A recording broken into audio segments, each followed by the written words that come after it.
Hello, welcome to my channel once again. If this is your first time of coming across my channel, you can do well to subscribe to my channel to keep getting notification anytime I upload any video on my channel. I'll be talking about inventory management. It's a topic under financial management. Now, inventory management. This involves ensuring that the right quality and quantity of stock are available at the right time and in the right place. So inventory includes raw materials, work in progress, and finished goods. These form a significant part of a company's assets, that is the current asset, either ready for sale or in the process of becoming sellable. So effective inventory management is very important in every organization because inventory turnover is a key driver of revenue generation, and it directly impacts the earnings available to shareholders. So this is a very important point we have to take note of. Now, why do we hold inventory in organization? Reasons for holding inventory in organization. Number one is to meet regular customer demand, and every business must keep enough inventory on hand to satisfy ongoing customers' orders without delay. So this is to ensure timely fulfillment of sales, maintains customer satisfaction, and helps build trust and loyalty. So if inventory levels are too low, stockouts may occur, and this will result in missed sales opportunities, and therefore there might be potential loss of customers to competitors. So every business must strive to see that they maintain certain level of stock in their warehouse in order to keep on satisfying the need of customers. So also, another reason for holding inventory is to ensure smooth production runs.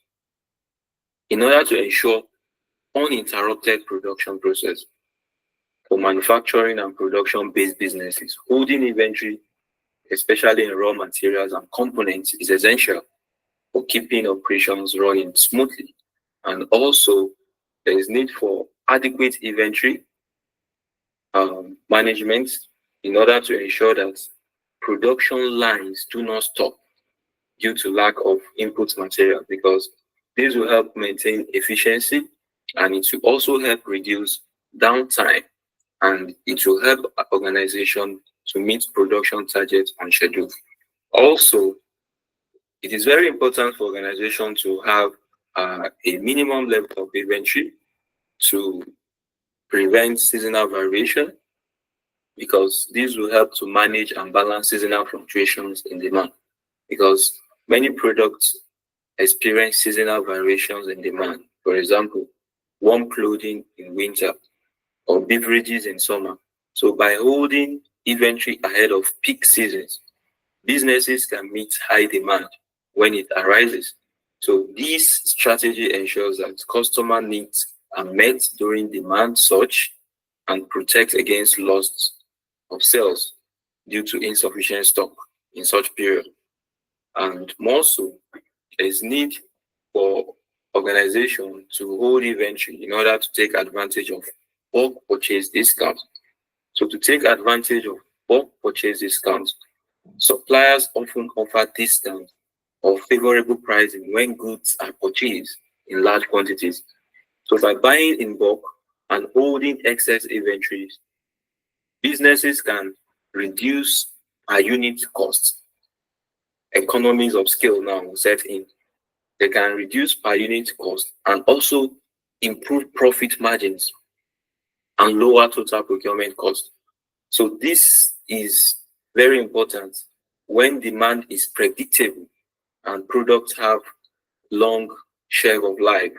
So also there is need to take benefits of unexpected scarcity in the product. So to safeguard against unexpected shortages or supply disruptions, holding safety or buffer inventory helps businesses to manage risks related to supply chain uncertainties, and also such as suppliers' delays, transportation issues, natural disasters, or sudden increase in demand.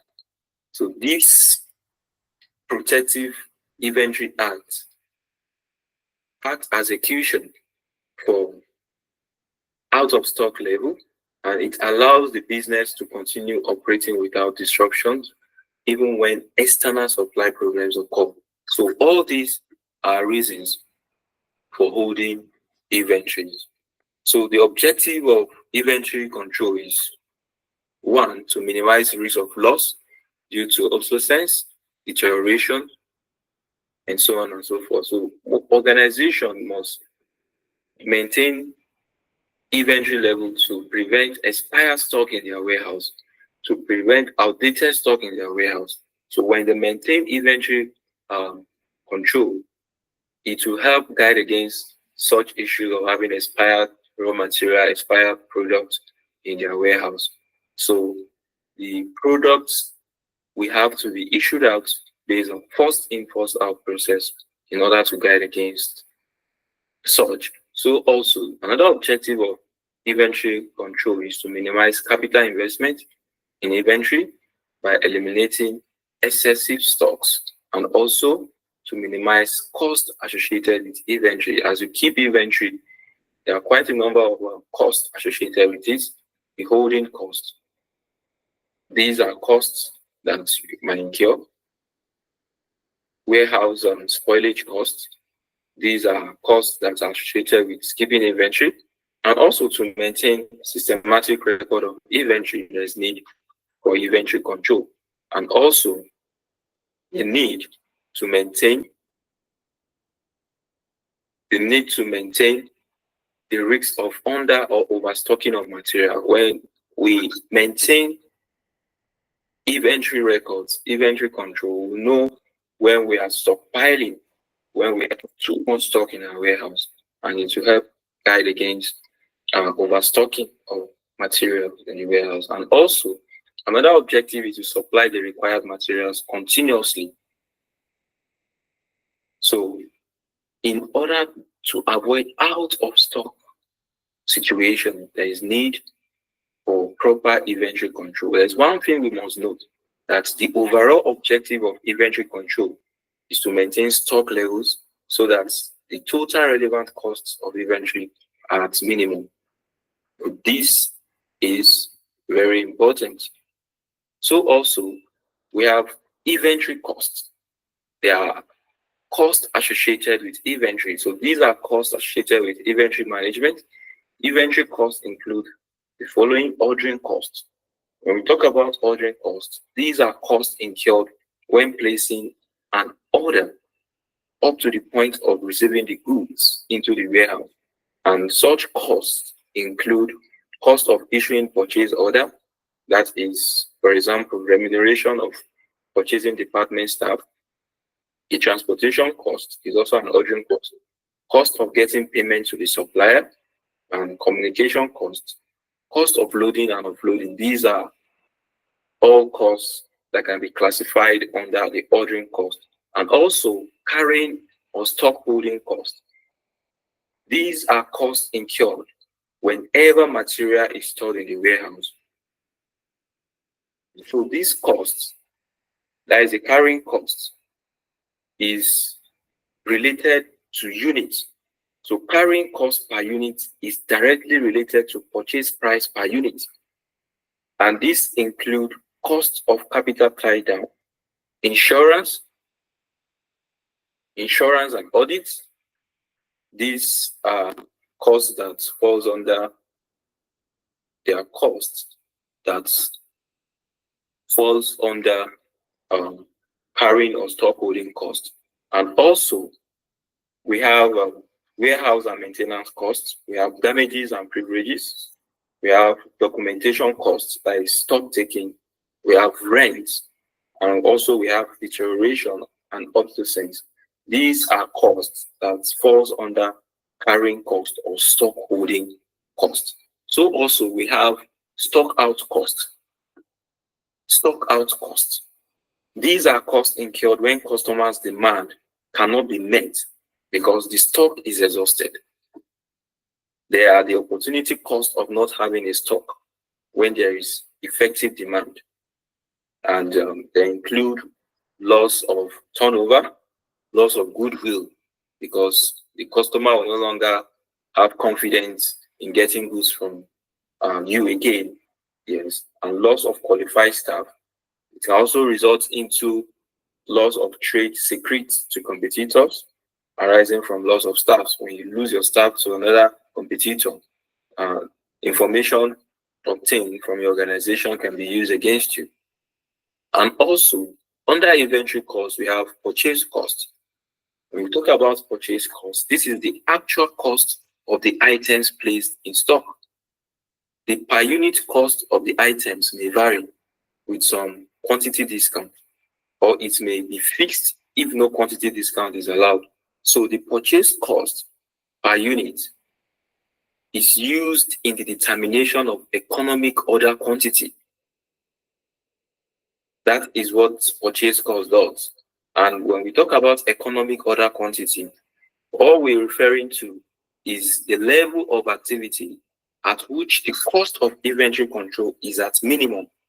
So it is the quantity of stock which is normally ordered each time the stock is being replenished.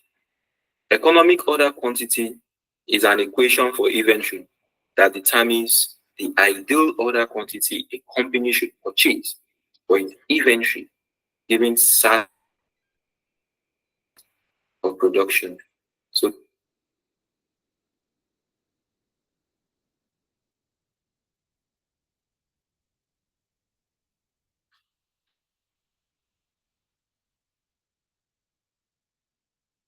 the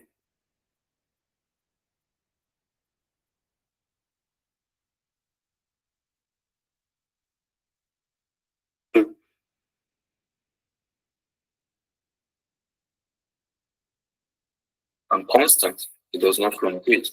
Also, ordering cost is known and constant, carrying cost is known and constant, and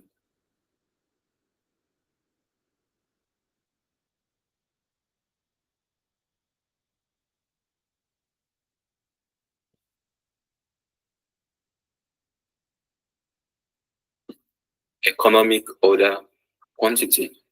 So also, the economic order quantity, there are two basic approach for you to compute them. You can use the algebraic approach, that is the formula method. You can also use the graphical approach. Now, to use the formula method, it's simply um, the roots of annual demand multiplied by what? By the ordering cost or cost per order. Divide by what? Carrying cost or cost of holding 1 unit for 1 year. So you must know this formula here and be able to input the necessary variables as expected in the formula, where D is annual demand, CO is ordering cost or cost per order, and CC is carrying cost or cost of holding 1 unit for 1 year. So this is the formula for solving questions involving economic order quantity. Let's see, let's look at an example. This is an example that a company requires 1,000 units of material X per month. The costs per order is $30 regardless of the size of the order. Holding costs are $2.88, $2.88 per unit per annum.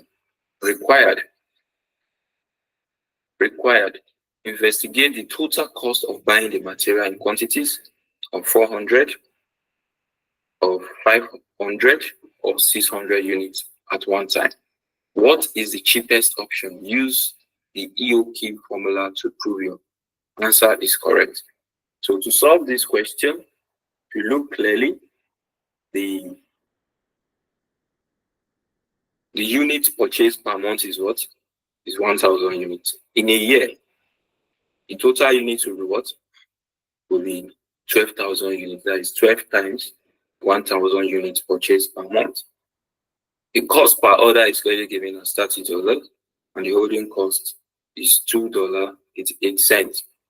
So now, for you to solve this question, that we should investigate the total cost of buying the material in quantities of 400, 500, 600 units at one time, and what is the cheapest option.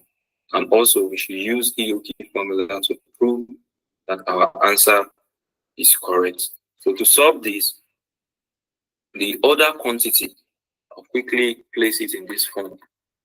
Order quantity,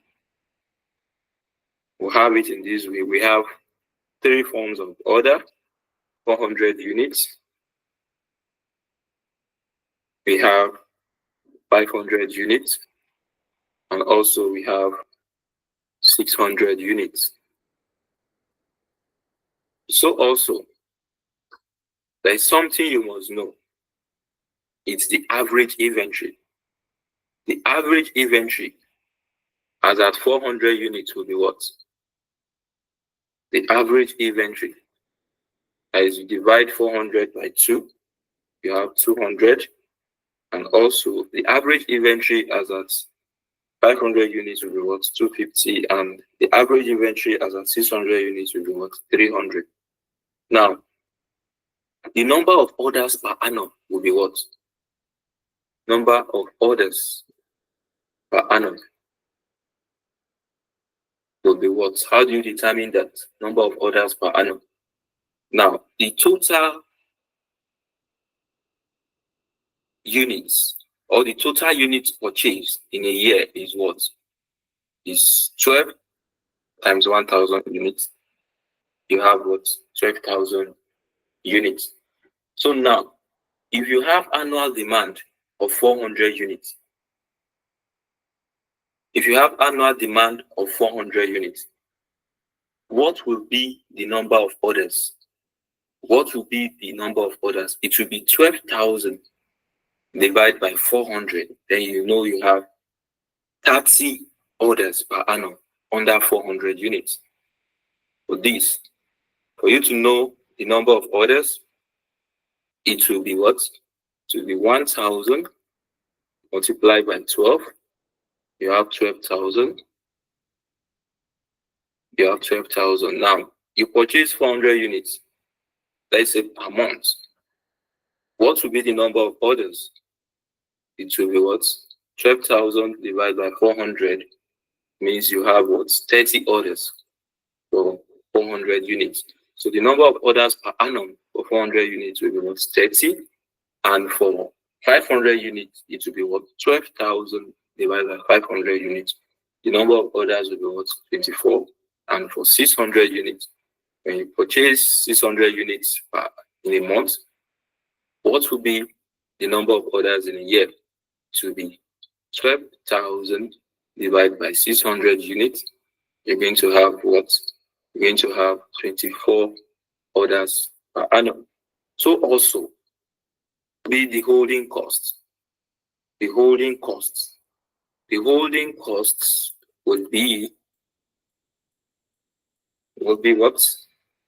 The holding cost will be average units multiplied by the value given to us for holding cost in the question, which is 2.88. So the holding costs will be the average units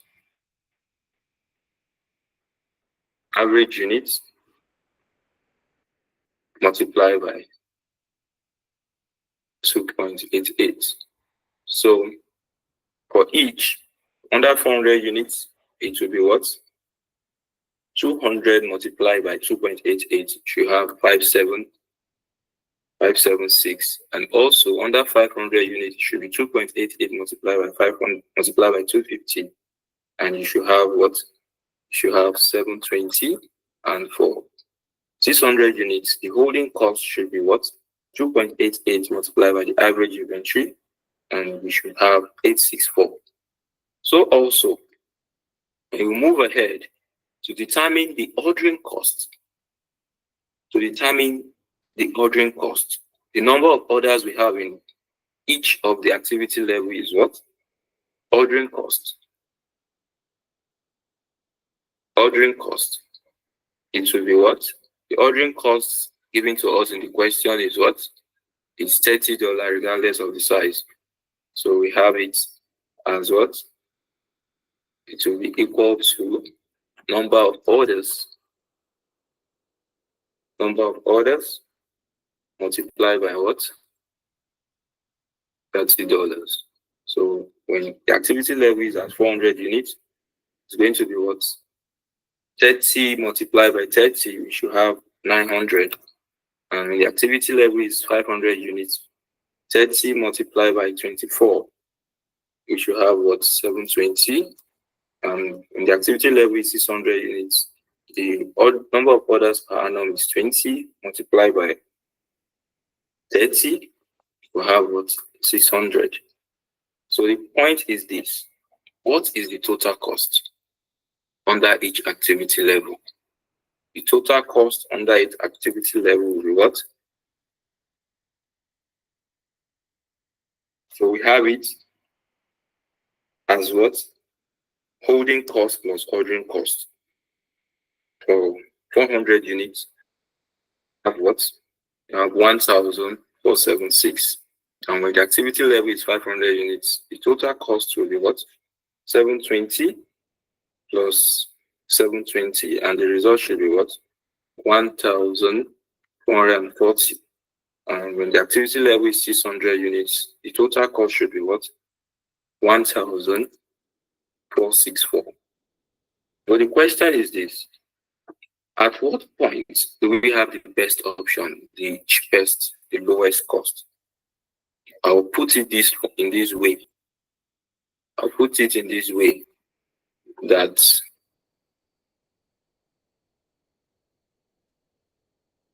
we'll say that the best option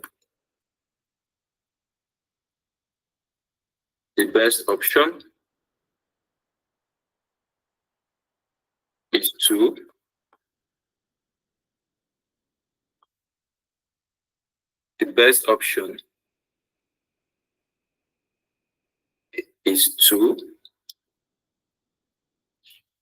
to order 500 units each time. Because when we order 500 units each time, at least we'll save certain costs. And at this point, it is the point at which total cost is minimized. The EOQ point. It is the point at which the total cost is minimized and the holding cost and ordering costs are equal. You can see it.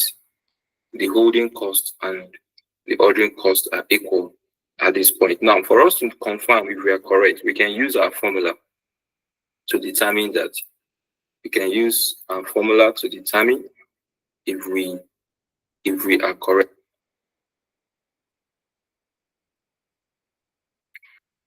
Can use our formula to show if we are actually correct.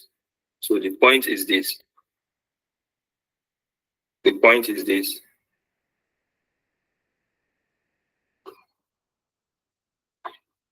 From the question, the value of CO is what? From the question, the value CO is what? That is the cost per order. What is that value? Cost per order. CO is what? Is 30. And the demand is what? The annual demand will be what? Will be 1,000 multiplied by what? 12. We have it as 12,000 units. And our holding cost will be what? That is CC, or carrying costs. We have it as what? We have it as 2.88. as given in the question. Yes, holding cost 2.88. So when you substitute all this into these into the root here, this is 2 times what? 2 times that is 1,000, that is 12,000, multiply by what? Multiply by 30 and divide by what? 2.88. The result should be, you punch your calculator, you should have 500 units. 500 units per order. 500 units per order. So this is the point at which total cost is minimized and the holding cost and the ordering costs are equal. So this is the economic order quantity point. So also we have this concept just-in-time system. When we talk about just-in-time system, it's a series of manufacturing and supply chain techniques that aim to minimize inventory levels and improve customer service by manufacturing not only at the exact time customers require, but also in the exact quantities that need and at competitive prices. So this just in time, it's a way of not holding stock, that you supply to your customers at the required quantity and at the time they need it, and at a very competitive price. The objective of just in time is to ensure smooth flow of work through the manufacturing plant, yes, and also to ensure flexible production process, which is responsive to the customer's requirement, and also to help reduce capital tied up in inventory. In just-in-time system, you don't keep stock. As the need to manufacture shows up, immediately you request for raw material. So just-in-time involves the elimination of waste, such as materials mishandling, long raw materials lead times, long customers lead time, unnecessary clerical and accounting procedures are eliminated with the use of just-in-time.